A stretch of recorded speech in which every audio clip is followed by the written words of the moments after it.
Tole je novi dizelski motor Opla Grandland X. Prej je bil šibkejši dizel 1,6 litrski, zdaj pa so temu motorju zmanjšali prostornino za 1 deci. Zihar je švohnejši, si mislite?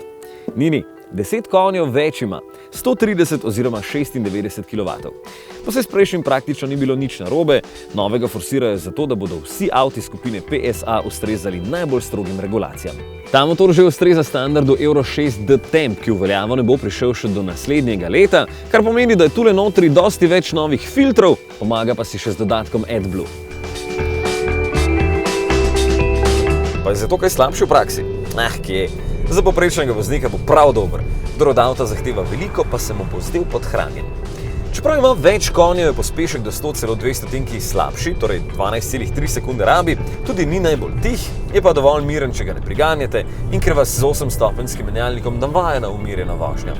Poraba bo med 6,5 in 7 litri.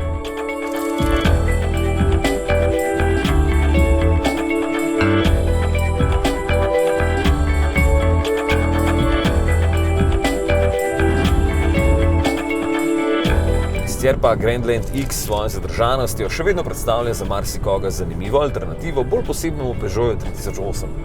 Z 2000 popusta vas bo olajšal za dobrih 33 jurjev, kar ni malo, ampak tale se imenuje Ultimate, kar pomeni veliko opreme.